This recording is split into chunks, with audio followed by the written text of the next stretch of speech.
من الشيطان اللعين الرجيم. بسم الله الرحمن الرحيم. الحمد لله الذي لا يبلغ مدحته القائلون ولا يحصي نعماه العادون ولا يؤدي حقه المجتهدون، الذي لا يدركه بعد الهمم ولا يناله غوث الفتن، الذي ليس لصفته حد محدود ولا نعت موجود ولا أجل ممدود ولا وقت معدود، فطر الخلائق بقدرته ونشر الرياح برحمته وودد بالصخور ميدان أرضه، ثم الصلاة والسلام على أشرف الأولين والآخرين، خاتم النبيين الذي دنا فتدلى فكان قاب قوسين وأدنى، حبيبنا وحبيب إله رب العالمين أبي القاسم محمد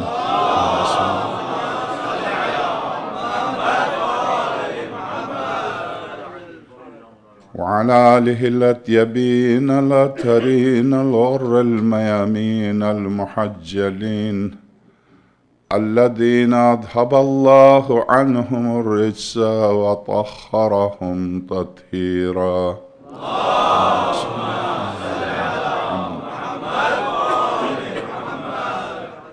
واللعنة الدائمة على أعدائهم أجمعين من أول يوم ظلمهم إلى لقاء يوم الدين.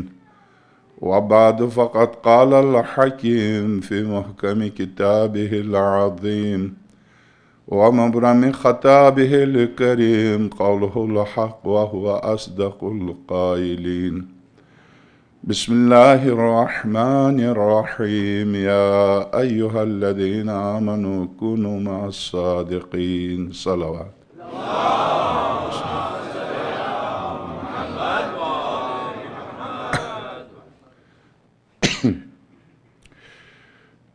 ہماری 2-3 دن کی گزارشات جو چل رہی تھی، یقیناً آپ نے توجہ فرمایا کہ انسان کے تمام تر دین کا انحصار سب سے پہلے دین کی شناخت کے اوپر ہے، دین کی پہچان کے اوپر ہے، دین شناسی کے اوپر ہے۔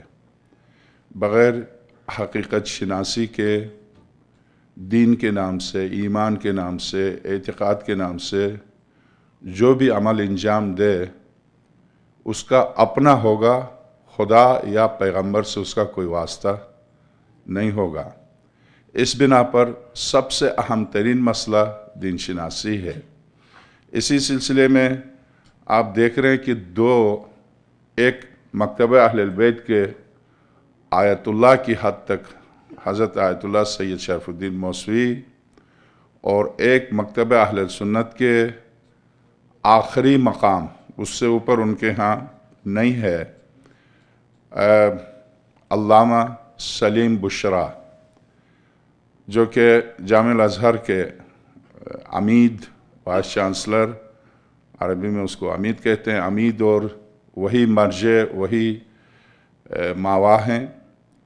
دونوں کے درمیان یعنی حقیقت پر گفتگو، اور دونوں کی کوشش یہ ہے کہ حقیقت تک پہنچ جائیں، حق کو تلاش کریں اور حق تک پہنچ جائیں۔ اتنے بڑے عالم، ان کا یہ خط لکھنا کہ واقعاً آپ نے اپنے دلائل کے سامنے میرے سر کو جھکایا ہے، اور اب میری خواہش یہ ہے کل کی ہماری گفتگو سے متصل، تاکہ یہ گفتگو پوری کی پوری متصل رہے ایک دوسرے سے۔ آپ نے جو دلائل دیے ہیں ان کے سامنے میری گردن جھک گئی ہے، اور عجیب بات یہ ہے کہ آج کے خط میں محترم نے لکھا ہے کہ حقیقت یہ ہے کہ جو حق شناس نفس ہے وہ آپ کے سامنے جھک چکا ہے، جو باغی نفس ہے وہ مجھ سے یہ کہہ رہا ہے کہ نہیں، اکثریت اور سواد اعظم کو لے کے چلو، حقیقت کو نہیں۔ غور کیجئے، حقیقت کو نہیں، اکثریت کو لے کے چلو۔ بلکہ میں کتاب سے ان کے جملے پڑھ دوں تاکہ سننے والے، چونکہ اصل میں کتاب کے حوالے سے گفتگو میں مجھے تسلی اور آپ کو تسلی کے علاوہ یہ گفتگو صرف آپ نہیں سن رہے ہیں، یعنی آج جدید دور نے اس گفتگو کو ایک عالمی بنایا، جہاں بھی خطابت کرنے والے ہمارے خطبہ خطابت کر رہے ہیں، اور یقیناً آپ جاتے ہیں انٹرنیٹ پر سنتے ہیں، اسی طرح سے یہ گفتگو بھی جا رہی ہے، پوری دنیا سن رہی ہے۔ تو بلا حوالہ گفتگو سے یہ ہوتا ہے کہ سننے والا جب آپس میں دو باہر نکل کے گفتگو کرتے ہیں، دیکھا آپ نے، دوسرا کہہ سکتا ہے جی ہاں، کہنے کو تو ہمارے علماء بھی کہتے ہیں، مگر یہ کہ کیا بنیاد ہے، کیا اساس ہے، بس کہہ دیا تھا۔ تو اس کی وجہ سے دقت طلب بات یہ ہے کہ حوالہ بہت ضروری ہے۔ حوالے کے ذریعے، چونکہ اس کے سامنے پھر بے بس ہیں، اس کے حوالے کے سامنے بے بس ہیں۔ مکتبہ اہل البیت سے مولا کائنات کے خطبے پیش کیے، آقا امام زین العابدین سلام اللہ علیہ کے خطبے پیش کیے، اور تقریباً معصومین کے بہت سے خطبے پیش کیے۔ تو بزرگوار نے کیا لکھا اس کے جواب میں؟ جن کی اتباع کے لیے آپ کہہ رہے ہیں کہ اتباع صرف انہی کی ہے اور مذہب صرف انہی کا ہے، اور اس اتباع اور ان کی اتباع کے لیے انہی کا قول پیش کر رہے ہیں، تو یہ کیسے حجت ہو سکتا ہے؟ اگر واقعاً انہی کی اتباع واجب ہے تو یہ اس صورت پہ ممکن ہے کہ مخالفین کے اقوال کے ذریعے ان کی اتباع کو واجب ثابت کیجئے، مخالفین کے ذریعے ان کی اتباع کو واجب ثابت کیجئے، تو پھر ظاہر ہے کہ مخالف اس کے سامنے سر تسلیم خم کرنے پر مجبور ہے۔ یہ خط، اس خط کے جواب میں حضرت علامہ سید شرف الدین موسوی رضوان اللہ تعالی علیہ، اس سید بزرگوار نے لکھا کہ آپ نے توجہ نہیں دی، میں نے اشارے کیے تھے کہ اہل البیت سفینۃ النجات ہیں۔ سفینۃ النجات کے کیا معنی؟ نجات کی کشتی ہیں۔ اہل البیت کشتی نوح ہیں، اہل البیت کشتی نوح ہیں۔ اس عنوان پر 40 روایتیں۔ اہل البیت کشتی نجات ہیں، اس عنوان پر 30 روایتیں۔ اہل البیت کشتی ہیں، من رکبہا نجا ومن تخلف عنہا غرق۔ اہل البیت کشتی طوفان تلاطم ہیں زندگی کے، کہ اس طوفان تلاطم میں جو شخص اس کشتی میں سوار ہوا صرف وہی نجات پایا۔ اس عنوان پر، یعنی بغیر حضرت نوح کی کشتی کے، بغیر اشارے کے صرف اہل البیت کو کشتی قرار دیا ہے۔ اس عنوان، جیسا کہ آپ پڑھتے ہیں زیارت حضرت سید الشہداء سلام اللہ علیہ میں، زیارت رجبیہ میں، زیارت شعبانیہ میں، اور اسی طرح سے زیارت عاشور میں، یا سفینۃ النجات، ای سفینہ نجات، ای کشتی نجات، آقا ابا عبداللہ الحسین۔ درست، سفینہ کشتی سے کیا مراد ہے؟ کیوں کشتی ہیں؟ اور کشتی نوح کے نام سے اہل سنت کی کتابوں میں پیغمبر خدا نے اہل البیت کو کشتی نوح سے تعبیر کیا۔ کشتی نوح سے کیوں تعبیر کیا؟ کشتی کی کیا خوبی ہے؟ کشتی نوح چونکہ خاص طور سے حضرت نوح کا نام لے کے کشتی نوح اہل البیت کو قرار دینے کی وجہ کیا ہے؟ ظاہر ہے کہ جب طوفان آیا تھا تو جو کشتی میں سوار تھے وہی بچے تھے، جو رہ گئے تھے وہ غرق ہو گئے تھے۔ ساری تاریخ ہے، تو اس کا سنی شیعہ سے کوئی رفت نہیں ہے، یہ تاریخ سب جانتے ہیں۔ تو کشتی نوح سے تشبیہ دینے کے معنی یہ جو اہل البیت، اب ظاہر ہے کوئی کشتی تو نہیں جس پر سوار، یہ احکام دین ہے۔ ان احکام دین کے سلسلے میں دو مکاتب چلے آ رہے ہیں، ایک مکتب اہل البیت ہے، ایک مکتب دوسرا ہے۔ تو دوسرے مکتب کے نظریات کو قبول کرنا یعنی اس مکتب کی کشتی میں سوار ہونا، مکتب اہل البیت کے ارشادات پر عمل کرنا یعنی کشتی اہل البیت میں سوار ہونا۔ اس کے سوا اور کیا تعبیر ہو سکتی ہے؟ تو جب مکتب اہل البیت کی کشتی میں جب سرور کائنات کسی اور کشتی کا ذکر ہی نہیں، وہ پیغمبر جو قیامت تک آنے والی پیشن گوئی فرمائے، ایک سن ہجری کے ساتھ وہ نائب پیغمبر جو کائنات کی ابتدا سے انتہا تک ہر ملک کے بارے میں، یہاں تک کہ اس وقت ممالک نہیں، جیسے حضرت حجت کے ظہور کے سلسلے میں تقریباً 10 اشرے صرف حجت خدا کے ظہور پر میرے انٹرنیٹ پر ہوں، اس میں دیکھیے گا اس وقت جب اسلام چلا تھا، اور خاص طور سے اس وقت حجاز میں چلا تھا، حجاز سے شروع ہوا، اس وقت حجاب جب سرور کائنات کی زندگی میں حجاز کا ایک حصہ اسلام کے دائرے میں تھا، اس کے بعد رفتہ رفتہ مملکتیں ایک ملک میں ضم ہوئے، چونکہ آپ جانتے ہیں کہ تاریخ انسانیت اس طرح سے چل رہی ہے کہ آج ایک ملک ہے، کل وہی ملک تقسیم ہو کے 100 ملک بن جائیں گے۔ مثلا آپ رشیا کو لیجئے، مثلا قدیم ایران کو لیجئے، آدھا رشیا قدیم ایران کا حصہ ہے، آج اس قدیم ایران کے ٹکڑے ہوئے ہیں تو 6-7 ملک ہیں، ایران موجودہ ایران سے بڑے 6-7 ملک ہیں۔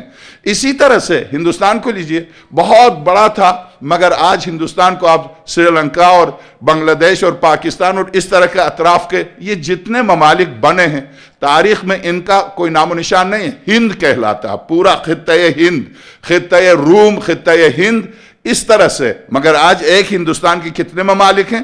ممالک بنتے ہیں اور بگڑتے ہیں۔ تو اب مگر آپ غور کیجئے کہ اس وقت ایک حجاز میں اسلام چلا، اس کے بعد پھر حجاز ایک مملکت اسلامی اتنی وسیع ہو گئی کہ ہارون رشید جیسا شخص اپنے نو تعمیر محل کی چھت کے اوپر جا کے سورج سے خطاب کر کے کہتا ہے، تو اگر جائے گا تو بھی کہاں جائے گا؟ میرے ملک سے۔ تو جا کے کہاں ڈوب جائے گا؟ میرے ملک سے۔ اسلامی مملکت اتنی وسیع ہوتی ہے، اور اس وسعت مملکت پر خوش ہیں مودودی اپنی خلافت و ملوکیت میں۔ ٹھیک ہے، انہوں نے بہت سی برائیاں کی بنو امیہ نے، مگر ایسا نہیں کہ انہوں نے کوئی اچھائی، مودودی کے جملہ خلافت و ملوکیت، بہت سی بنو امیہ نے برائیاں کی، قتل و غارت کیا، سب کچھ کیا، خون ریزی کی، مگر ایسا نہیں ہے کہ بس سب برائیاں تھی، اچھائیاں بھی تھی۔ اچھائیاں کیا تھی کہ اتنی وسیع اسلامی مملکت ہو گئی تھی کہ کوئی ہل نہیں سکتی تھی، یعنی وسعت مملکت پیش نظر ہے مودودی اور مودودی جیسوں کے، اسلام اور دین اور تقدس اسلام پیش نظر نہیں ہے۔ اس وسعت مملکت سے آپ کو ملا کیا؟ یعنی اس سے اسلام کو کیا ملا؟ آج تاریخ اسلام کو کس طرح سے پہچانتی ہے، یورپین اسلام کے بارے میں کیا رائے رکھتے ہیں، یہ ایک طرف ہے، اس پر ہم انشاءاللہ رفتہ ان کے حوالے سے گفتگو کریں گے۔ مگر آپ غور کیجئے کہ اس ممالک بہت مختلف تھے، مگر بعد میں یہ ممالک ضم ہو کے پھر ایک ملک بنا، یعنی ادھر روم سے لے کر ترکیہ سے لے کر ادھر ایران، اور آدھا رشیا سے لے کر ادھر سندھ سے لے کے ملتان سے لے کے ادھر افریقہ تک، سوڈان تک، یہ سب ایک ملک مملکت اسلامی ہوا۔ مگر آپ علائم ظہور میں جب آپ دیکھیں گے تو پھر امیر المومنین جب علامات کو بیان فرماتے ہیں کہ فلاں زمانے میں یہ ہوگا، فلاں زمان، پھر ایک ملک کا الگ الگ حصہ کر کے بیان فرما رہے ہیں کہ حجاز میں یہ ہوگا، شام میں یہ ہوگا، عراق کی حکومت اس طرح کی ہوگی، یعنی ہر ملک کی حکومت کو بیان کر رہے ہیں کہ ہر ملک کی حکومت اس طرح کی ہوگی، ان کا حاکم ہے۔ جیسے صدام کے بارے میں 10 دفعہ عرض کیا کہ صدام کے بارے میں مولا کائنات کے خطبے ملتے ہیں، اس ملعون کے بارے میں کہیں دجال سے تعبیر فرمایا، کہیں پر اس ازلم الناس، سید ابن طاؤس رضوان اللہ تعالیٰ علیہ کی کتاب جو سن 400 ہجری کے ہمارے مجتہدین میں سے گزرے ہیں، مقدس ترین عالم دین، بہت سی کتابیں ان کی 100 سے زیادہ، ان میں سے ایک کتاب ہے الملاحم والفتن، اس میں مولا کائنات کے جملے کو نقل فرمایا کہ ازلم الناس، کائنات انسانیت کا سب سے ظالم ترین انسان ہوگا 3 عبد عراق کے گزرنے کے بعد۔ اب آپ دیکھیے عراق کو الگ کر رہے ہیں، جبکہ مولا کائنات کی زندگی میں عراق الگ تھوڑی تھا، عراق، حجاز، ساری سلطنت، اسلامی سلطنت ایک سلطنت تھی سوائے شام کے، کہ شام میں معاویہ نے بغاوت کی تھی مولا کائنات سے، شام کے علاوہ پوری مملکت اسلامیہ امیر المومنین کے ہاتھ میں تھی۔ اس وقت مولا کائنات خطبہ دیتے ہوئے عراق میں یہ حاکم ہوگا، یہ طرز حکومت ہوگی، ایران میں یہ ہوگا، یہ طرز، یہ ساری گفتگو۔ تو اب وہ امیر المومنین جو قیامت تک ایک واقعے کو بیان کریں، وہ پیغمبر خدا، ظاہر ہے علم علی، علم نبی، علم الہی، جب پیغمبر خدا کی طرف نسبت دے کے مولا کائنات فرماتے یہ وہ علم ہے جس کو میں نے سرور کائنات سے لیا ہے، اور سرور کائنات نے اس طرح سے مجھے علم بھرا ہے جس طرح سے چڑیا اپنے بچے کو دانہ بھرتی ہے، جب وہاں سے لیا ہے وہ پیغمبر جس کے سامنے ہاتھ کی ہتھیلی کی طرح قیامت تک مستقبل بالکل حال کی طرح سامنے ہے، تو کیوں نہیں اشخاص کے نام سے پیشن گوئیاں ہیں، صدام اور صدام جیسوں کے نام سے پیشن گوئیاں ہیں، کیوں نہیں اتنے بڑے اماموں کے لیے اشارتاً کنایتاً بھی کوئی لفظ نہیں آیا کہ تم میں سے کوئی ان کی بھی تقلید کرے تو نجات پا جاؤ گے؟ ایسی کوئی روایت ہے تو نکالیے، لائیے ایسی کوئی روایت ہے۔ اس کے برعکس اگر صرف نجات کا راستہ ہے تو وہ صرف اہل البیت ہیں، صرف اہل البیت ہیں، فقط اہل البیت ہیں، صرف اہل البیت ہیں۔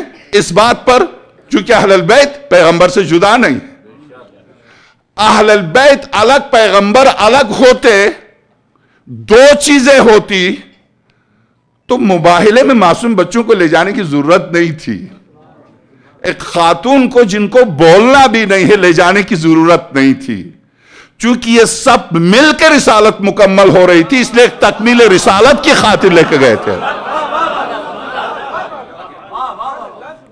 تکمیل رسالت کی خاطر ان کو لے کے گئے تھے۔ امام حسین کو گود میں لے کے گئے، مباہلے میں 2.5 سال کے تھے، گود میں لے کے گئے، کیا بولیں گے؟ زیادہ سے زیادہ مسکرائیں گے، زیادہ سے زیادہ ننھے سے ہاتھ بلند کریں گے، اور تو کچھ بھی نہیں کریں گے۔ درست امام حسن مجتبیٰ کا ہاتھ تھامے ہوئے لے کے چلے ہیں مباہلے میں، کیوں لے کے گئے ہیں؟ کیا وہ بولیں گے؟ نہیں۔ شہزادی کونین کب کس مجمع میں اس سے پہلے گئی ہیں جو شہزادی کو لے کے چلے ہیں؟ کس مجمع میں کہاں گئی تھی جو آج پیغمبر اکرم خود لے کے جا رہے ہیں، وہ بھی غیر مسلمین کے مقابلے پر؟ کیوں لے کے جا رہے ہیں؟ اس لیے لے کے جا رہے ہیں کہ 2-3 دن تک زہرا کے بغیر مناظرہ ہوتا رہا، امامت نبوت و امامت دونوں تھی، اگر یہ دونوں سے حجت تمام ہوتی تو زہرا نہ جاتی، اتمام حجت اگر رسالت میں زہرا شریک نہ تھی تو نہ جاتی، زہرا کی شرکت کے بغیر رسالت نامکمل ہے۔ تکمیل رسالت کی خاطر شہزادی کو لے کے چلے ہیں، تکمیل رسالت کی خاطر 2 سال کے معصوم بچے کو گود میں اٹھا کے لے کے گئے ہیں۔ اے بندگان خدا، جب یہی پارہا رسالت ہے، قرآن اگر 30 پار اوپر مشتمل ہے اور اسی طرح سے رسالت جا کر 14 پاروں پر مشتمل مکمل ہوتی ہے، تو رسالت کے جب پارے موجود ہیں تو اب آئیے کل کی گفتگو سے متصل میں اس سلسلے میں قرآن کریم سے، یعنی اس سے ہٹ کر، ظاہر ہے میرے آپ کے جذبات وہی ہیں، ہم ظاہر دامنہ ولایت میں پلے ہیں، شیر ولایت کو پلایا ہے ماؤں نے، شکر ہے خدا کا، مگر اس سے ہٹ کر دلائل کے طور پر یہ ثابت کیا جا سکتا ہے کہ شہزادی کونین جزء رسالت ہیں، اس لیے جزء رسالت ہیں کہ خاتم الانبیاء، آپ توجہ دیجئے، خاتم الانبیاء صلی اللہ علیہ وآلہ وسلم، یہ 4تھی دفعہ اس روایت کو پیش کر رہا ہوں اپنے مدعا کے ثبوت کے لیے۔ سرور کونین صلی اللہ علیہ وآلہ وسلم یہ فرماتے ہیں، اللہم صلی علی محمد، اگر کوئی شخص بازار چلا جائے، سفر پر جائے، سفر سے پلٹ کے آئے، تحفہ لے کے آئے، سنت ہے گھر تحفہ لے کے آئے، اور جب تحفہ لے کے آئے تو گھر والوں کو دے، گھر میں فرض کر لیجیے بیٹیاں ہیں، بیٹے ہیں، سب سے پہلے کس کو دے؟ سب سے پہلے بیٹی کو دے۔ سب سے پہلے جس نے اپنی بیٹی کو تحفہ دے کے اس نے اپنی بیٹی کو خوش کیا، اس نے نسل اسماعیل سے 100 غلام آزاد کیے، بیٹی کو خوش کرے۔ وہی سرور کونین یہی تربیت دے رہے ہیں ہمیں، فرماتے ہیں اگر تم تحفہ لے کے آؤ تو بے شک پہل بیٹی سے کرو، مگر عدل قائم کرو، عدالت اولاد کے درمیان، وہاں محبت سے کام نہیں لینا، عدل سے کام لینا۔ کیا مطلب؟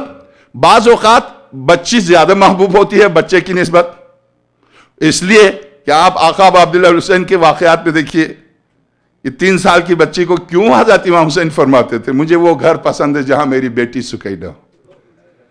اس کی وجہ کیا؟ بیٹی، روایات میں جو بیٹی کی عظمت اور اہمیت بتائی گئی اس پر میں شاید آخر میں مصائب میں عرض کروں گا، آپ غور کیجئے، جب بھی یہ مصائب کے طور پر جب بیان ہوتا تو آپ سن کے روکے چلے جائیں گے، جب بھی آقا جب کہیں جانے کے لیے اٹھتے تھے فوراً گود سے اٹھ کے چلی جاتی تھی معصوم بچی، جوتے ننھے سے ہاتھ سے صاف کرتی، باپ کے سامنے رکھتی تھی، بابا یہ جوتے۔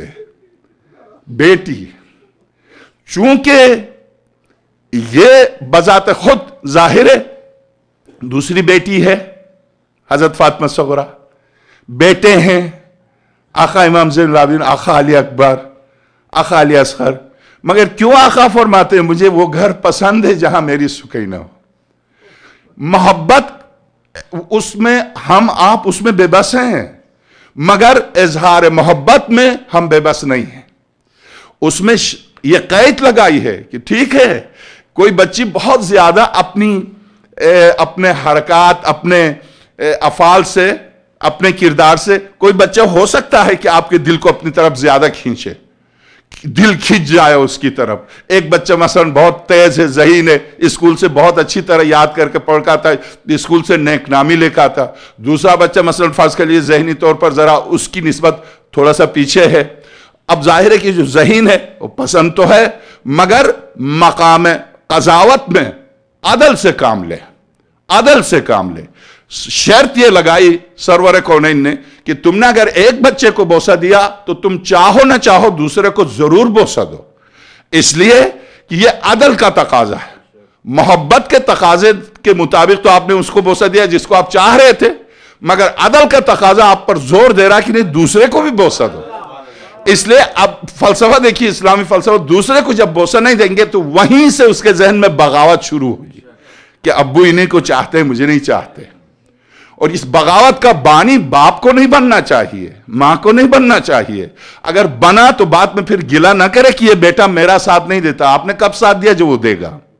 مسئلہ یہ ہے تو جو پیغمبر خدا صلی اللہ علیہ وآلہ اس قدر عدل، نظام عدل کو قائم کریں کہ اولاد کے درمیان بھی عدالت برقرار رہے، کیسے ممکن ہے دن میں 9 دفعہ ایک بیٹی کے دروازے پر سلام کرو اور ایک بیٹی کے دروازے پر ایک دفعہ بھی نہ جائے؟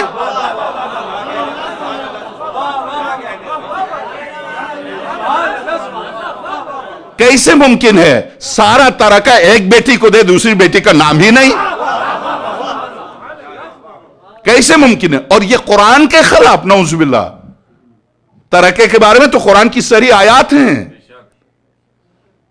جب ترکہ انسان چھوڑ کے جاتا ہے تو قرآن نے کیا کہا؟ لِلذَّكَرِ مِثْلُ حَظِّ الْأُنثَيَيْنِ، ایک بیٹے کے مقابلے میں، بیٹی کے مقابلے میں بیٹے کو دگنا۔ تو چلیے سرور کا اگر کسی کے بیٹے نہیں ہیں اور بیٹیاں ہیں تو قرآن نے کہا برابر تقسیم کرو، برابر تقسیم کرو۔ کوئی ضعیف سی روایت دکھا دیں کہ فدق میں کوئی اور بیٹی شریک ہو، کیا عدل کے خلاف ہے؟ نہیں، بیٹی ہی ایک تھی، آپ نے زبردستی ان کو بیٹیاں بنایا، بیٹی ہی ایک تھی، درست؟ تو اب عدل جہاں عدل، یہ نظام عدل ہو، یہ شریعت میں یہ صورتحال ہو عدالت کا کہ اولاد کے درمیان، کیسے ممکن ہے؟ خاتم الانبیاء ایک بیٹی کو مقام قضاوت میں جب دعویٰ ہوتا ہے تو کیوں نہیں گئی دوسری بیٹیاں؟ صرف شہزادی، صرف اس لیے کہ شہزادی کا حق غصب ہوا تھا، کسی اور کا حق غصب نہیں ہوا تھا، حق تھا نہیں جو غصب ہو۔ تو اس کے معنی ایک بیٹی تھی، کیا ایک بیٹی ہونے کی بنا پر یہ احترام تھا سرور کائنات کا کہ جب شہزادی چلی آئیں تو رسالت اٹھ کے کھڑی ہو، جب شہزادی آئیں تو دست فاطمہ کو بوسہ دے کے پیغمبر یہ کہہ دیں بی ابی انت و امی، میرے ماں باپ فاطمہ تجھ پر نثار۔ کیا یہ پدری محبت تھی؟ کیا یہ ساری محبتیں صرف باپ کی حیثیت سے تھیں؟ اگر باپ کی حیثیت سے ساری محبتیں تھیں، باپ بیٹی کی حیثیت سے یہ محبتیں تھیں، تو پھر پیغمبر خدا صلی اللہ علیہ وآلہ وسلم یعنی باپ کی حیثیت سے اگر محبت کے بہاؤ میں بہ رہے ہیں سرور کونین اس محبت کی، پدری محبت کی بنا پر، تو پھر ام المومنین نے اس محبت کو دیکھ کر جل کے جب یہ کہا، صاف تو روایت ہی یہی ہے، رسول کی مسکراہٹیں ہیں اس میں یہ روایت دی ہے، میں نے عرض کیا آپ کو کہ پنجاب کی ساری لائبریریوں کے ڈائریکٹر نے اس کے اوپر تخریص بھی لکھی اس کتاب کے اوپر، رسول کی مسکراہٹیں، اردو میں، اس میں یہ روایت دی ہے۔ ام المومنین نے کہا کیا بات ہے، جب بھی فاطمہ آتی ہیں اور جب آپ جاتے ہیں تو سفر پر آخر میں فاطمہ کے گھر سے رخصت ہوتے ہیں، جب آتے ہیں تو سب سے پہلے خانہ خدا سے پہلے بھی خانہ زہرا جاتے ہیں، اور جب فاطمہ آتی ہیں تو آپ بلند ہو کے ان کے ہاتھوں کو چومتے ہیں اور فاطمہ کو اپنی جگہ پر بٹھاتے ہیں۔ اتنی محبت، کیا بات ہے۔ تو سرور کونین نے ام المومنین سے کیا فرمایا؟ حالانکہ بس یہی سے پتہ چلتا ہے اگر ماں کی حیثیت رکھتی تو بیٹی سے باپ کی محبت فطری ہے، کیوں اعتراض کرتی؟ وہ خود سمجھتی تھی کہ وہ ماں نہیں ہے، مسافر ہے۔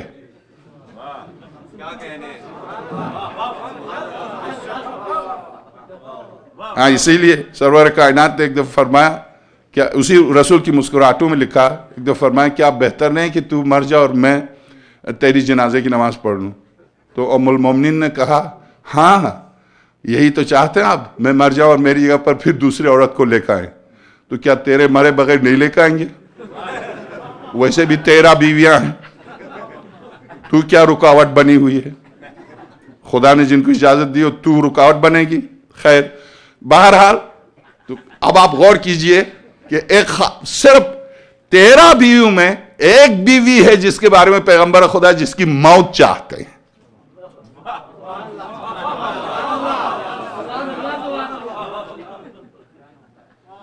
حضرت ام سلمہ سے کبھی نہیں فرمایا اگر تم مر جاتی تو میں نماز پڑھاتا، میں دفناتا۔ حضرت ماریہ سے نہیں فرمایا کہ حتی ابو سفیان کی بیٹی سے، ابو سفیان کی بیٹی سے نہیں فرمایا، مگر ابو سفیان کے بھی حاکم بارہ۔ اب آپ غور کیجئے، چونکہ حق شناسی کے بعد نماز پڑھ لیں تو وہ نماز قبول ہے۔ کیوں ہم مکتبہ اہل البیت میں یہ روایت، اب میں خط کا جواب پڑھ کے سناؤں گا، انشاءاللہ آپ کو لطف آئے گا کہ کیوں مکتبہ اہل البیت میں نمازیں، روزے، حج پر حج، زکوٰۃ پر زکوٰۃ، قربانی پر قربانی، مگر ہباء منثورا، روایت کا آخری ٹکڑا، یہ سارے اعمال ہوا میں نکل جائیں گے، ختم ہو جائیں گے، ہباء منثورا، یعنی یہ بالکل بھی ان کی کوئی حیثیت ہی نہیں رہے گی بغیر ولایت کے۔ اگر ولایت اتنی اہم ہے تو اس کی اہمیت کی وجہ کیا ہے؟ کیا ولایت سے مراد ان سے محبت کرنا، ان کو چاہنا؟ وہ جب آئیں تو اٹھیں، جب آئیں تو ہاتھ چومیں، اور جب چلے جائیں تو جوتے سامنے رکھیں، بس یہی ولایت ہے؟ یا ولایت سے مراد نہیں بلکہ پوری طرح ان کی سیرت پر عمل پیرا ہونا ہے، ان کے قول پر، ان کے فعل پر عمل کرنا ہے؟ ولایت وہی ولایت ہے۔ تو ابن حجر ان ساری روایتوں کو نقل کرنے کے بعد کہتے ہیں ہم بھی تو محبت کرتے ہیں۔ ہم نے کب کہا آپ محبت نہیں کرتے؟ سوال یہ ہے کہ پیغمبر خدا نے صرف یہ فرمایا کہ ان سے محبت کرو، یا یہ فرمایا کہ یہ دین ہے، انہی سے دین لو؟ دونوں میں فرق ہے۔ انسان اپنے بچوں سے محبت کرتا ہے مگر دین بچوں سے نہیں لیتا۔ والدین بعض چیزیں والدین سے بچے لیتے ہیں، محبت کرتے ہیں، مگر اگر پڑھے لکھے ہوں تو دین اپنی تعلیم کے ذریعے لینا چاہیے ان کو۔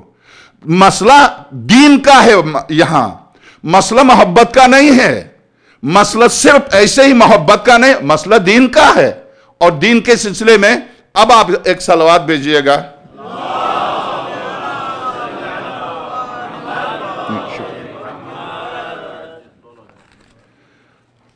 مزید نصوص کی خواہش، خط مکتوب نمبر 5۔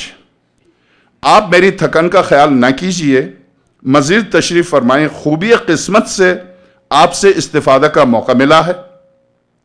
میں ہمتاً متوجہ ہوں، آپ کے حکیمانہ استدلال نے دل میں فرحت اور طبیعت میں شگفتگی پیدا کر دی ہے۔ سین جواب، نصوص کا مختصر سا تذکرہ، آپ کی اس توجہ کا شکریہ، بہتر تعمیل حکم میں کچھ اور روشنی ڈالتا ہوں۔ اب آپ کل کی گفتگو سے متصل، تبرانی نے تبرانی تبرانی، چونکہ عربی کا لفظ ہے، سننے والے نہیں نام تک لینا نہیں آتا، تینوں طریقے سے یہ وارد ہوا ہے۔ تبرانی نے معجم کبیر میں اور امام رافعی نے اپنے مسند میں بسلسلہ اسناد ابن عباس سے روایت کی ہے۔ ابن عباس کہتے ہیں کہ حضرت رسول خدا صلی اللہ علیہ وآلہ وسلم نے فرمایا، انتہائی اہم ہے جو میں نے مقدمہ پیش کیا اس کے لیے، وہ شخص جسے یہ پسند ہو کہ میرا جینا جیے اور میری موت مرے اور باغ عدن میں ساکن ہو میرے ساتھ۔ کس کے ساتھ؟ پیغمبر خدا کے ساتھ، سرور کونین کے ساتھ۔ وہ علی کو میرے بعد اپنا حاکم بنائے۔ یہ اہل سنت کی کتاب، اپنا حاکم بنائے۔ کیا مانے؟ حاکم ہوں گے تو اس کی اطاعت ہوگی۔ یہ کیسے ممکن ہے؟ حاکم بننے کے لیے جس دروازے پر جبریل امین خادم بن کا ہے، اس دروازے پر آگ لے کے آ جائیں؟ نہیں، حاکم ہم بنیں گے۔ یہ حاکم بنایا یا محکوم بنایا؟ روایت کہتی ہے کہ جب تک علی کو حاکم لفظ جس پر زور دے رہا ہوں حاکم ہے، یہاں محبت کہاں؟ آپ محبت کریں نہ کریں، حکومت تسلیم کریں علی کی۔ علی کو حاکم، اب آپ غور کیجئے گا، میرے بعد اپنا حاکم بنائے اور میرے بعد میرے اہل البیت کی پیروی کرے، کیونکہ وہ میری اطرت ہیں اور میری طینت سے پیدا ہوئے ہیں اور انہیں میرا فہم، میرا علم عطا ہوا ہے۔ ہلاکت ہو، اب بددعا کے جملے، ہلاکت ہو اس کے لیے جو ان کے فضل و شرف کو جھٹلائے اور ان کو مجھ سے جو قرابت ہے اس کا خیال نہ کرے۔ خدا ایسے لوگوں کو میری شفاعت نصیب نہ کرے۔ کون کون سی کتابیں؟ اہم کیا؟ اہم یہ ہے کہ کیا میں شیعہ کتاب سے پڑھ رہا ہوں، سنی کتاب سے پڑھ رہا ہوں؟ یہ شیعہ کتاب میں ہے، سنی کتاب میں؟ اہم یہ بات ہے۔ سنی، تبرانی سنی ہے، ان کی کتاب معجم کبیر، امام رافعی سنی ہے، ان کی کتاب مسند، امام احمد ابن حنبل ان کی کتاب مسند، کنز العمال علی متقی کی ان کی کتاب سنی ہے، مستند ترین کتاب، جلد 6 صفحہ 217 پر موجود ہے۔ منتخب کنز العمال میں بھی یہ حدیث باقی رکھی گئی ہے۔ ملاحظہ فرمائیے، منتخب کنز العمال برحاشیے مسند احمد ابن حنبل جلد 5 صفحہ 94۔ اب اس میں صرف ایک جملے کی کمی ہے اس میں، منتخب کنز العمال میں، کہ میرا علم ان کو دیا گیا، اس کو نہیں لکھا، باقی سارے اوصاف وہی ہیں۔ تو اب آپ غور کیجئے، غالباً علم کا لفظ نہیں، غالباً یہ کاتب کی غلطی ہے۔ حافظ ابو نعیم نے بھی اس حدیث کی اپنے حلیے میں روایت کی ہے اور ان سے علامہ معتزلی ابن حبیل حدید معتزلی نے شرح نحو البلاغہ جلد ثانی صفحہ 45 طبع مصر پر نقل کیا۔ امام احمد ابن حنبل نے بھی ایسی ہی حدیث ابو عبداللہ سے اپنی مسند اور مناقب علی دونوں کتابوں میں نقل ہے۔ اب آپ کیا کہا پیغمبر خدا نے؟ کیا فرمایا سرور کونین نے؟ میرے بعد علی کو اپنا حاکم جو تسلیم نہ کرے، خدا اس کو میری شفاعت سے محروم رکھے۔ ٹھیک؟ جب روایت مسند احمد ابن حنبل جو امام ہے، ابو حنیفہ، مالکی، شافعی، انہی کی صف میں امام ہے جس کی تقلید کرتے ہیں، یا تو ان کی کتاب مستند ہے، اگر کتاب مستند نہیں ہے تو ظاہر ہے کہ وہ خود کیسے مستند ہوا کہ جن کی آپ تقلید کر رہے ہیں۔ اگر ان کی کتاب مستند ہے اور اتنی مستند ہے کہ وہ ائمہ اربعہ میں آ گیا ہے، تو ایسی صورت میں جو روایت اہل البیت سے متعلق نقل کر رہا ہے اور پیغمبر خدا فرماتے علی کو میرے بعد جو حاکم تسلیم نہ کرے، اے خدا وہ میری شفاعت سے محروم ہو جائے، میری شفاعت اس کو نہ پہنچے، تو ایسی صورت میں روایت کو مستند اگر مانتے ہیں تو کتاب مستند. اگر روایت ایک ہو، دو ہو، تین ہو، جیسے سجدگاہ کی روایت بخاری سے پیش کر دی، ہاں یہ شیعوں کی آ گئی. اب پیغمبر خدا سے متعلق جو فضیلت اصول کافی میں، ان میں سے ایک روایت بخاری میں بھی آ گئی، وہ پیش کر دی، ہاں یہ شیعوں میں سے ہے. تو اب اسی طرح سے اگر کہیں ہاتھ کھول کے نماز پڑھنے والی، بخاری میں ہاتھ کھول کے نماز پڑھنے والی روایت پیش کر دی، کہا ہاں یہ شیعوں میں سے. تو اس کا مطلب آپ کی کتاب میں شیعہ گھسے ہوئے ہیں. جب کتاب ہی شیعوں کی ہے تو آپ سنی کہاں سے ہو گئے؟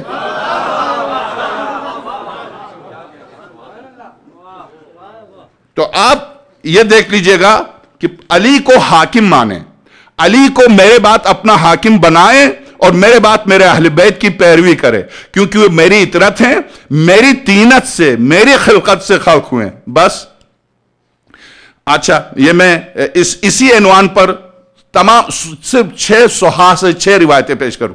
ہے تو تقریباً 50 روایتیں، مگر صحاح 6 چونکہ بنیادی اور اساسی کتابیں ہیں، ان میں سے صرف 6 اس عنوان پر حوالے کے ساتھ پیش کروں. اس کے بعد آپ کی زحمت کو ختم کرتا ہوں. دوسری روایت، یہ پہلی روایت تھی ماردی نے، ابن جریر نے، ابن شاہین اور ابن مندہ نے ابی اسحاق کے واسطے سے زیاد ابن مطرف سے روایت کرتے ہیں. زیاد کہتے ہیں کہ میں نے خود رسول اللہ صلی اللہ علیہ وآلہ وسلم کو یہ کہتے ہوئے سنا،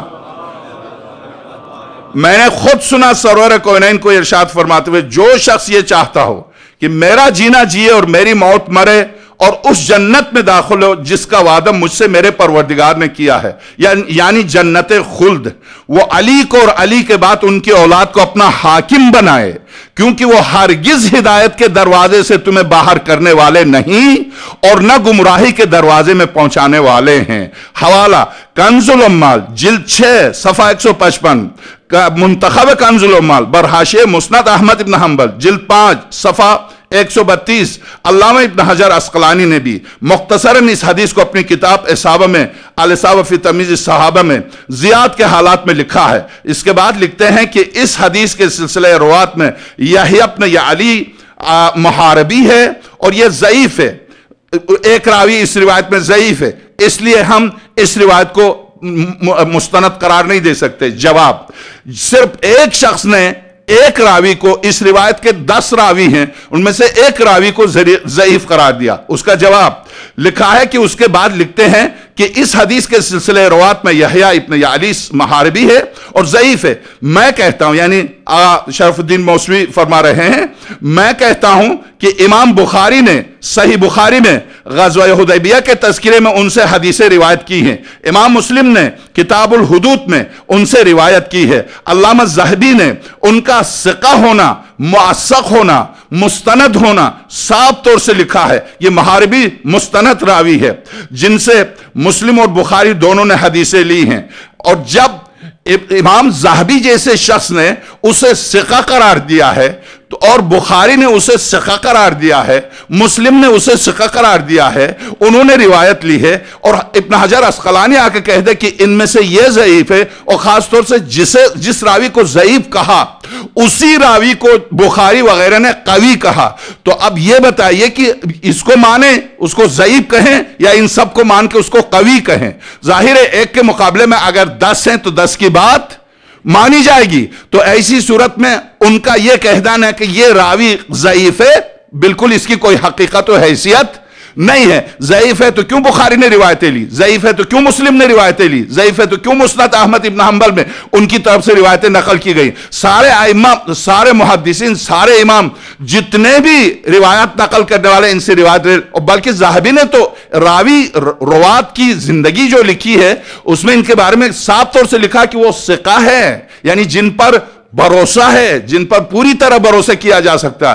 تو اس کا مطلب وہ غلط نہیں. تو اب آئیے کیا کہا، جو شخص میرا جینا جیے اور میری موت مرے اور اس جنت میں داخل ہو جس کا وعدہ مجھ سے میرے پروردگار نے کیا، یعنی جنت خلد، وہ علی کو اور علی کے بعد ان کی اولاد کو اپنا حاکم بنائے. صرف محبت نہیں، اپنا حاکم. حاکم کئی کے لیے ہوتا ہے؟ حکومت کے لیے. حاکم کئی کے لیے ہوتا ہے؟ جس کی اطاعت کی جانی چاہیے.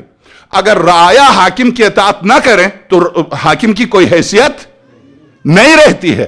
حاکم ہوتا ہے اس لیے کہ اس کی پابندی کی جائے, ان کے احکام کی پوری طرح بھرپور انداز میں پابندی کی جائے.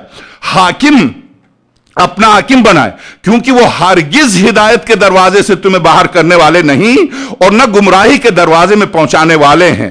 اسی طرح زید ابن ارقم سے مروی ہے, یہ دوسری روایت تھی. تیسری, اسی طرح زید ابن ارقم سے مروی ہے کہ آن حضرت صلی اللہ علیہ وسلم نے فرمایا کہ جو شخص میرا جینا چاہتا ہو اور میری موت مرنا چاہتا ہو اور جنت خلد میں رہنا چاہتا ہو, جس کا خدا نے مجھ سے وعدہ کیا ہے, وہ علی کو اپنا حاکم بنائے, کیونکہ وہ ہدایت سے تمہیں باہر نہ کریں گے اور نہ گمراہی میں تمہیں لے جائیں گے. یہ تیسری روایت. اس تیسری روایت کے سلسلے میں بھی ایک نقطہ عرض کروں. جب مولا کائنات برسر اقتدار آئے اور جب اقتدار کو سنبھال کر آپ نے پہلے نماز پڑھائی تو تقریباً سارے اصحاب پیغمبر نے متفقہ طور پر یہ کہا کہ اتنے عرصے کے بعد پہلی بار ہم نے پیغمبر کی نماز پڑھی, پیغمبر کی نماز پڑھی. اب اس روایت پر میں آخر میں عرض کروں گا, یہ روایت اگر مستند سامنے, اس کی اسناد سامنے آ جائیں تو بات ہی ختم ہے. کیوں؟ اصحاب پیغمبر ہیں اور سب کہتے ہیں سرور کائنات کی وفات کے بعد پہلی بار پیغمبر والی نماز پڑھی. اس کے معنی یہ ہوئے کہ نماز بھی بدلی گئی تھی.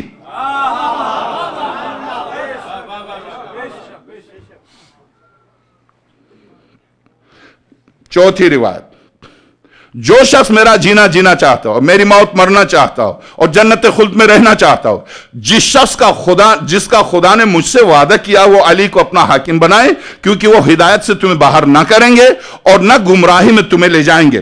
حاکم, امام حاکم نے مستدرک جلد 2 صفحہ 128 پر اس حدیث کو لکھا ہے اور حدیث لکھنے کے بعد فرماتے ہیں کہ یہ حدیث صحیح اسناد سے ہم تک پہنچی ہے, مگر شیخین یعنی مسلم و بخاری نے درج نہیں کیا. ہمیشہ حاکم کی یہ خوبی ہے, جب وہ مستند ترین روایت کو لیتے ہیں اور دیکھتے ہیں کہ بخاری اور مسلم نے نقل نہیں کیا اور وہ ہے بھی اہل البیت کی شان میں, تو یہ شخص ضرور کہتا ہے کہ یہ بخاری اور مسلم کے اسناد اور معیار پر پوری اترتی تھی مگر پھر بھی انہوں نے نہیں لیا. تو اس کا مطلب میں اکیلا نہیں ہوں بخاری پر تنقید کرنے والا, خود اہل سنت کا سارے علماء کا خلاصہ لکھنے والا امام حاکم خود ان دونوں کو رد کر رہا. میں اکیلا نہیں ہوں جو میں ان پر تنقید کر رہا ہوں. حاکم جب بھی کوئی روایت مستدرک میں نقل کرتا ہے اور وہ بخاری اور مسلم نے نقل نہیں کی ہے تو حاکم کیا کہتا ہے کہ بخاری اور مسلم کے معیار پر اترنے کے باوجود ان دونوں نے اس روایت کو نقل نہیں کیا. تو اس کا مطلب خود اہل سنت میں ایسے تھے جو حق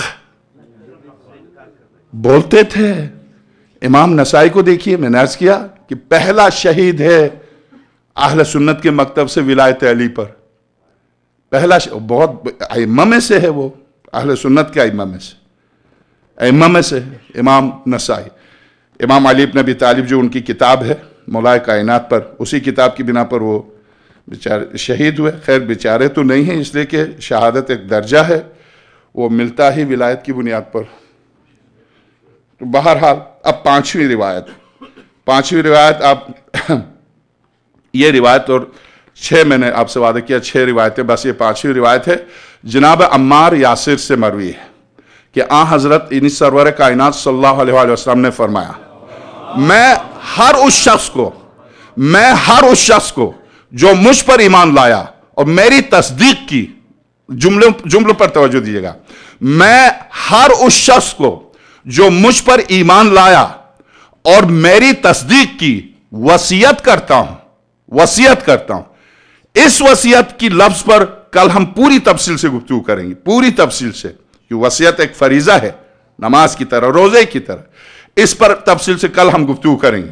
ارشاد فرما رہے سرور کونین کہ ہر وہ شخص جو مجھ پر ایمان لایا اور میری تصدیق کی وصیت کرتا ہوں علی کی ولایت کے متعلق, جو انہیں دوست رکھے گا وہ مجھے دوست رکھے گا, جو مجھے دوست رکھے گا وہ خدا کو دوست رکھے گا، اور جو علی سے محبت کرے گا وہ مجھ سے محبت کرے گا، اور جو مجھ سے محبت کرے گا وہ خدا سے محبت کرے گا، اور جو علی سے بغض رکھے گا وہ مجھ سے بغض رکھے گا، اور جو مجھ سے بغض رکھے گا وہ خدا سے بغض رکھے گا۔ اور جناب عمار یاسر آگے بیان کرتے ہیں، یہ اس حدیث جناب عمار سے یہ حدیث بھی مروی ہے کہ آن حضرت نے ارشاد فرمایا، جو مجھ پر ایمان لایا اور جس نے میری تصدیق کی وہ علی بن ابی طالب کو دوست رکھے۔ ان کو دوست رکھنا مجھے دوست رکھنا ہے، اور مجھے دوست رکھنا خدا کو دوست رکھنا ہے۔ ایک مرتبہ، یہ پہلے میں حوالے بتا دوں آپ کی خدمت میں، طبرانی نے کبیر میں، ابن عساکر نے اپنی تاریخ میں اس حدیث کو نقل کیا، کنز العمال جلد 6 صفحہ 154 پر بھی موجود ہے۔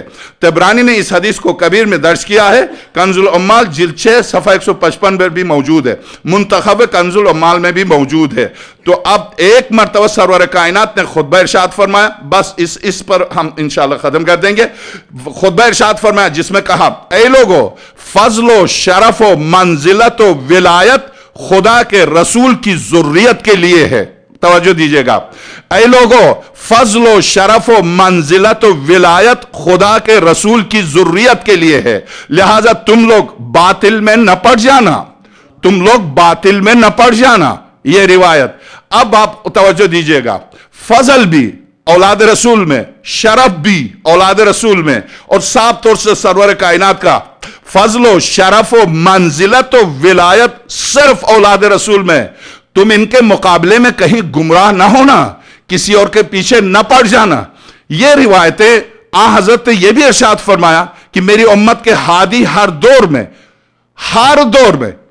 اب یہ جملہ قیامت تک کے لیے، ہر دور میں، اب آخر میں ہم عرض کریں گے، میری امت کے ہادی ہر دور میں میرے اہل بیت کے عادل افراد ہوں گے، جو اس دین اسلام سے گمراہوں کی تحریف، اہل باطل کی تہمت تراشی اور جاہلوں کی تعویل کا ازالہ کرتے رہیں گے۔ آگاہ ہو کہ تمہارے ائمہ خدا کے حضور میں، تمہارے نمائندہ ہیں۔ کیا کہا امام کے بارے میں سورہ بنی اسرائیل؟ میں رمضان میں پڑھ چکا ہوں، اس سے پہلے پڑھ چکا ہوں، یوم ندعو کل اناس بامامہم۔ اس پر چونکہ مودودی کی کتاب خلافت و ملوکیت سے، اس پر مجھے ساری وہ آیتیں جو خلافت پر اور امامت پر قرآن کریم میں جتنی خلافت کے نام سے یا امامت کے نام سے آیتیں تھی، شروع میں خلافت و ملوکیت کے شروع میں ان ساری آیات کو نقل کیا ہے محترم نے، اور محترم نے نقل کرنے کے بعد جو اپنی رائے دی ہے اس پر پھر ہم بھی اختیار رکھتے ہیں رائے دینے کا، اس پر میں عرض کروں گا۔ مگر یہاں اس حدیث ارشاد گرامی کے مطابق کہ یاد رکھو، تم جس کو امام منتخب کرتے ہو، یاد رکھنا کہ ایسے کو منتخب کرنا کہ کل روز قیامت 1,24,000 انبیاء جب ہوں گے، ہر نبی کی امت جب وہاں ہوگی، تو یاد رکھو خدا تمہیں اس امام کے ساتھ بلائے گا جس کو تم نے اپنی زندگی میں منتخب کیا تھا۔ تو ارشاد ہو رہا ہے سرور کائنات کا، جو اس دین اسلام سے گمراہوں کی تحریف، اہل باطل کی تہمت تراشی اور جاہلوں کی تعویل کا ازالہ کرتے رہیں گے، آگاہ ہو کہ تمہارے ائمہ خدا کے حضور میں تمہارے نمائندہ ہیں، لہٰذا سوچ سمجھ لینا کہ کسے اپنا نمائندہ بنا کر خدا کی بارگاہ میں بیچتے ہو۔ سوچ لینا کس کو اپنا نمائندہ بنا کر خدا کی بارگاہ میں بیچتے ہو۔ علی، اب آئیے، علی کو نمائندہ بنا کے بیچتے ہو یا معاویہ کو؟ حسن کو نمائندہ بنا کے بیچتے ہو یا معاویہ کو؟ حسین کو نمائندہ بنا کے بیچتے ہو یا یزید کو؟ زین العابدین کو نمائندہ بناتے ہو یا زہری کو؟ امام باقر کو نمائندہ بناتے ہو یا ابو حنیفہ کو؟ امام صادق کو نمائندہ بناتے ہو یا امام مالک کو؟ امام کاظم کو نمائندہ بناتے ہو یا شافعی کو؟ اے بندگان خدا، ایک طرف اہل البیت اور پھر سرور کائنات کا ارشاد قرآن، اب چونکہ یہ تو روایات چل رہی ہیں، اور محترم نے اب جو خط لکھا تقاضا کیا کہ روایات سے اس قدر مجھے بھر دیا ہے کہ مجھے آپ ہلنے نہیں دے رہے ہیں، اب میری صرف ایک خواہش ہے کہ قرآن سے بھی اس موضوع پر روشنی ڈالیے۔ تو اگلی منزل قرآن کی ہے، جہاں آپ، مجھے یقین ہے کہ آپ اس طرح سے جوش سے سنیں گے، ابھی تو آپ سناٹا ہے، خاموشی ہے، مگر یہ کہ قرآن پر جب گفتگو آئے گی، آیات جب پیش ہوں گی اس موضوع پر، تو آپ کو پھر جوش آئے گا۔ ابھی بے شک آپ جس طرح سے سننے واقعی یہ لطف خدا ہے۔ اب آپ غور کیجئے کہ کن کو پیغمبر خدا صلی اللہ علیہ وآلہ وسلم کن کو چھوڑ کے جا رہے ہیں۔ اب بس دو نقطے، ایک نقطہ یہ کہ اب ہم پلٹے اس ابتدائی روایت کی طرف جس کو ہم لے کے چلے تھے. کیا؟ انی تارکن فیکم الثقلین، میں دو چیزیں چھوڑ کے جا رہا ہوں، کتاب اللہ و عطرتی، زبان یاد کیجئے گا، و عطرتی، کتاب خدا اور میری عطرت. بندگان خدا یہ تو ثابت کیا کہ پیغمبر کا یہ ارشاد متواتر، مستند، صحیح، اصح ہے، یہ تو ثابت ہو گیا. چونکہ اس کے سامنے اتنے بڑے عالم دین، اتنے بڑے کیا، جنہوں نے ابھی 1 سال 2 سال ہو گئے جن کو شیعہ ہوئے، جنہوں نے سب سے پہلے اس دور میں، ابھی کی بات کر رہا ہوں، پہلے بھی عرض کر چکا ہوں، جنہوں نے مکتبہ اہل البیت کے خلاف کتاب لکھی کہ شیعہ مشرک ہیں، کافر ہیں، نجس ہیں. جب ان سے آیت اللہ سید محمد حسین قزوینی سے، جو بہترین مناظر مکتبہ اہل البیت کی اس وقت حوزہ علمیہ قم میں جن کا تعارف میں نے کرایا تھا، جب ان سے مناظرہ ہوا، مسلسل 1 سال تک آپس میں رابطہ اور مناظرہ ہوا، وہی شخص جس نے پہلے ہمیں کافر قرار دیا تھا اب مسلمان ہوا.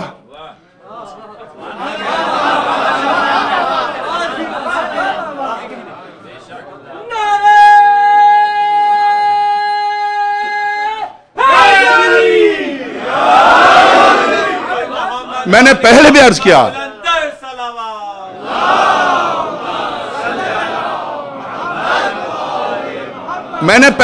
کیا، اب بھی عرض کر رہا ہوں کہ چند کتابیں آپ کے پاس ضرور ہونی چاہیے. اردو میں ہیں، وہ انگلش میں ہیں، وہ فرینچ میں ہیں، دنیا کی جو زبان آپ بولتے ہیں سوائے پشتو کے. معاف کیجیے گا، اسے میں نے مذاق کیا، پشتو میں بھی چھپ رہی ہیں، مشکل نہیں ہے. بہرحال تو میں عرض کروں کہ دنیا کی ہر زبان میں چھپ گئی ہیں، درست؟ لے لیں، آپ رکھیں، مطالعہ کریں. آپ اسی کتاب کو دیکھیں کہ لذت محسوس ہوگی. آپ جب پڑھیں گے لذت آپ کو چھوڑنے کو دل نہیں چاہے گا. لذت کی دو اخلاق کے دائرے میں، انتہائی ادب کے دائرے میں دیکھیں، کہیں شدت نہیں ہے، کہیں ایک لفظ میں لغزش نہیں ہے، کہیں تو کا لفظ نہیں ہے. آپ حضور جناب علامہ دونوں طرف سے تہذیب کے بالکل ادب اور اخلاق کے انتہائی دائرے میں رہ کر گفتگو ہو رہی ہے، اور گفتگو اپنی منزل کی طرف بڑھ رہی ہے اور بہترین طریقے سے بڑھ رہی ہے. تو اس طرح کی گفتگو کے لیے کیسے ممکن ہے کہ ایسی گفتگو پر آپ پابندی لگائیں؟ اختلاف ہوتا ہے. کیوں اختلاف ہوتا ہے؟ کیوں اختلاف ہوتا ہے؟ ہاں، میں بیٹھ کے گالیاں دوں، گالیوں کی بنیاد جہل ہے. ہاں، اگر کوئی شخص اہل ہی اسی کا ہے، ہم اس میں بے بس ہیں. چونکہ مولا امیر المومنین نے جنگ صفین میں صاف طور سے فرمایا، معاویہ جب مقابلے میں، معاویہ جب ایک دفعہ سامنے آیا، اس نے دیکھا امیر المومنین بھاگا، جب بھاگا تو اس میں ایک جملہ ارشاد فرمایا، اور جسے آج تاریخ اس کو یاد کرتی ہے، اے چار کے بیٹے. یہ جملہ ہے چونکہ چار کا تنازع تھا، ایک کہتا تھا ہم سے، کہتا تھا ہم سے.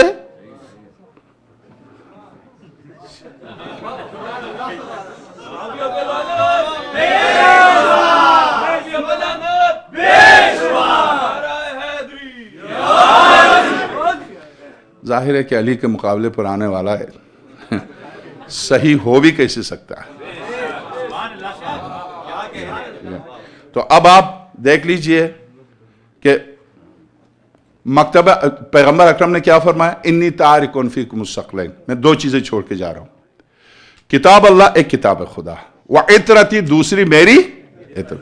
یہ روایت بتاتی ہے کہ ہر دور میں میری عطرت ہوگی. ٹھیک، عطرت نہ ہوتی تو آپ کہتے نہیں ہے ہم کیا کریں. عطرت موجود ہے ہر دور میں، ہر دور میں عطرت موجود ہے. تو آپ یہ نہیں کہہ سکتے عطرت نہیں تھی ہم نے ابو حنیفہ کو مانا. کیا خوبی تھی ابو حنیفہ میں امام باقر کے مقابلے میں؟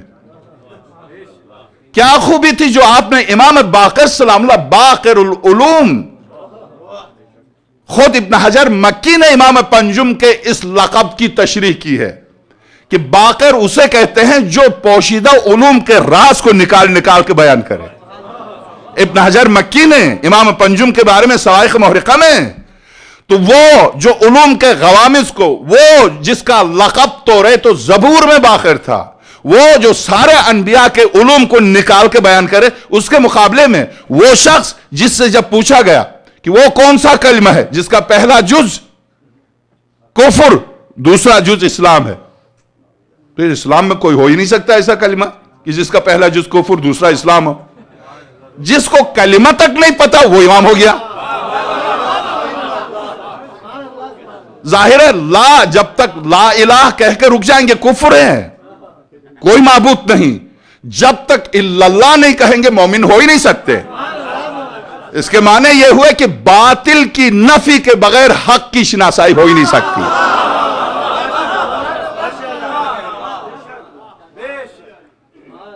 تو اب دو چیزیں چھوڑ کے گئے ہیں، ایک کتاب خدا اور دوسری خدا را. بس میرے اس نقطے پر میری گفتگو ختم. خدا را جب روایات سے، اسی لیے اب کل کا خط آپ پڑھ لیجئے گا، واللہ قسم کھا کے کہتا ہوں آپ اتنے خوشحال ہوں گے مکتبہ اہل البیت کے اس عالم دین سے. آپ کی دعائیں، ویسے بھی دعائیں دینی چاہیے، آپ کی دعائیں نکلیں گی. کل کا خط جو کل ہم سنائیں گے آپ کو، آپ دیکھیے ان ساری روایت کے مقابلے میں سر تسلیم خم کر رہے ہیں. حسام الدین جس کی میں بات کر رہا تھا، یہ تو 100 سال پہلے کا، ابھی کا جو اب قم میں رہ رہا ہے، قم میں پھر سے شروع کیا ہے، وہاں فتویٰ کی منزل تک پہنچ گئے تھے، یہاں الف سے شروع کیا ہے. حسام الدین نام ہے. انہوں نے کتاب لکھی تھی شیعہ کافر ہیں. جب اسلام میں داخل ہوئے تو اب جو کتاب لکھی وہ ہر گھر میں ہونی چاہیے، ہر فرد کے پاس ہونی چاہیے. اب جو انہوں نے مکتبہ اہل البیت میں آنے کے بعد جو کتاب لکھی ہے، رحلتی من الوہابیت الی الشیعہ، میرا سفر وہابیت سے شیعہ کی طرف، یہ انہوں نے کتاب کا نام رکھا. یہ کتاب دنیا کی ہر زبان میں چھپ کا آ چکی ہے، ہر مومن کے پاس ہونی چاہیے. پڑھ لیجئے. وہ عالم دین قم کا جس نے مناظرے کے ذریعے ان کو حق پر لے کے آیا، وہ کہتا ہے کہ جو 4000 کتابوں کا حافظ ہے، وہ کہتا ہے 4000 مصنفین کے ناموں کا حافظ ہے، وہ کہتا ہے ایک ایک راوی کی زندگی کا حافظ ہے، وہ کہتا ہے کہ میں نے اپنی زندگی میں ایسی کتاب نہیں دیکھی جو اس شخص نے لکھی ہے کہ رحلتی من الوہابیت الی الشیعہ، میرا سفر وہابیت سے شیعہ کی طرف. درست. اب چونکہ اس زمانے کی بات نہیں ہے، اس زمانے میں بھی یہ گفتگو چلتی ہے تو آپ کو اندازہ نہیں ہوتا ہے. اسی مشبے میں میں جانتا ہوں کہ کتنے ایسے ہیں جنہیں خدا نے لطف کیا اور لطف الہی کی وجہ سے منزل آل رسول تک پہنچے ہیں. اسی مشبے میں ہیں، میں جانتا ہوں. فون آتا ہے، بات کرتے ہیں، مجھے پتا ہے. تو اس کی وجہ سے ہم اس موضوع، چونکہ پہلا عشرہ ظاہر ہے حق و باطل کا ٹکراؤ ہے، پہلا عشرہ ہے ہی حق و باطل کا ٹکراؤ. وہاں نماز اور روزے کا مسئلہ نہیں ہے. ایسا نہیں کہ نماز اور روزے کے بغیر ہم کربلائی بن جائیں گے، کبھی نہیں بن سکتے. مگر مسئلہ یہ ہے کہ پہلا عشرہ حق و باطل کے ٹکراؤ کا عشرہ ہے. تو پھر حق اور باطل کو لے کے چلیے آپ، پھر کربلا کو لے کے چلیے آپ. اس لیے تو اب آپ بتائیے کہ دو چیزیں پیغمبر اکرم چھوڑ کے گئے ہیں. کل میں نے عرض کیا کہ جس روایت میں اطرتی کے بجائے سنتی ہے وہ لفظ ہو ہی نہیں سکتا. اس لیے کہ سنتی اگر فرماتے کہ میں کتاب الہی اور میری سنت چھوڑ کے جا رہا ہوں، جیسا کہ مودودی نے لکھا، جیسا کہ بہت سے اور لوگوں نے لکھا کہ سنتی ہے اطرتی کی جگہ پر، اگر سنتی ہوتا تو اس کے معنی ہے کہ کتاب الہی کا تو خارج میں وجود تھا، کتاب مرتب ہو چکی تھی. تو اس کا مطلب پیغمبر اکرم کی زندگی میں سنت بھی مرتب ہو چکی تھی. اگر مرتب نہیں ہوئی تھی تو کیا امت کو دے کے جا رہے سنتی کے نام سے؟ جب مرتب ہی نہیں ہوئی تھی تو سنتی کیسے کہہ سکتے ہیں؟ جنہوں نے چند روایتیں جنہوں نے لکھی تھی، کیا کہا، کیا کیا؟ آپ سب کو پتا. جلایا، یہ کہہ کے منگوایا کہ لے آؤ ہم سب کو ملا کے ایک کر دیں گے، تو سب خوش ہو گئے کہ ایک مستند ترین کتاب چھپ جائے گی، سارے مسلمان اختلافات ختم ہو جائیں گے۔ جنہوں نے جو بھی لکھنا جانتے تھے، جو کچھ بھی لکھا تھا وہ لے کے آئے، حکومت نے کیا کیا؟ سب کے سامنے جلا دیا۔ کس نے؟ حضرت ابوبکر نے، جن کی بیٹی کی بکری نے قرآن کھایا تھا۔ باپ نے حدیثوں کو کھایا، بیٹی نے قرآن کو کھایا۔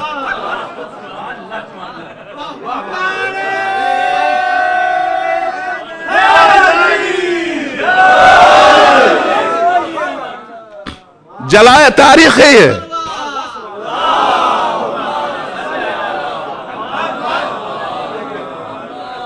جب سنت آپ کے خلفاء جلا چکے تو سنت کہاں سے آپ کے پاس؟ پھر سنت ہے تو چلیے سنت ایک ہی ہوگی۔ پیغمبر اکرم نے یا یہاں باندھے ہوں گے یا یہاں باندھے ہوں گے یا کھلے رکھے ہوں گے، ایک طرح سے نماز پڑھی ہوگی۔ کیوں مالک کہتا ہے کھلی ہاتھ کھول کے نماز پڑھو، ہاتھ باندھ کے نماز پڑھنا جائز نہیں؟ امام مالک کیوں؟ ابو حنیفہ کہتا یہاں باندھنا چاہیے، پتہ نہیں یہاں اسے کیا تکلیف ہے۔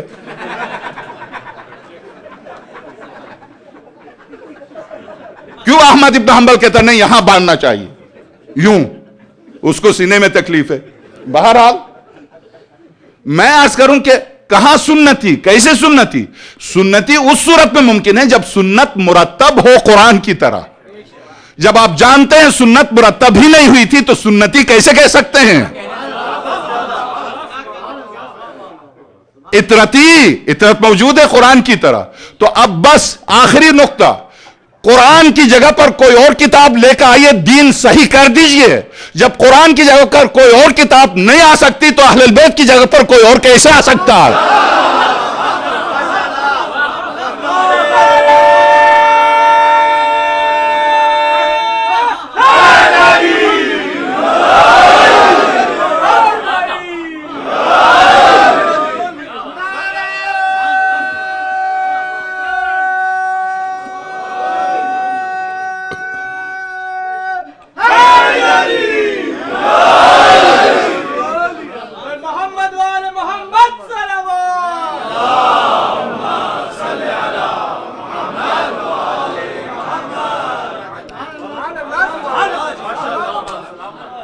انی تارکن فیکم الثقلین کتاب اللہ و عطرتی۔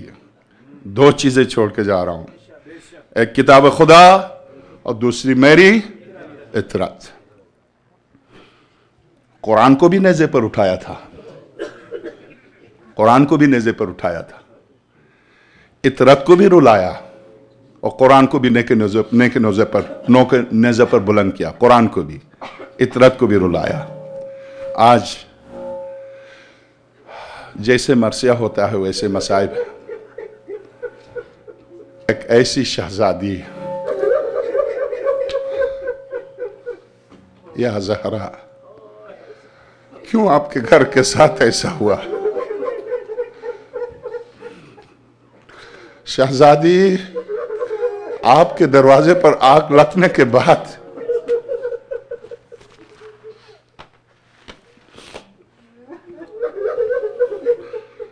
سارا قافلہ جا چکا ہے،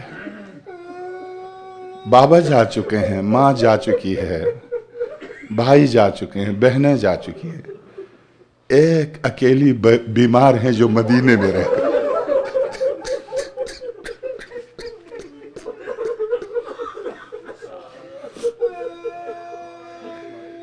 واقعاً اس بیمار بیٹی کا واسطہ دے کر آقا حسین سے مانگیے جو مانگنا ہے۔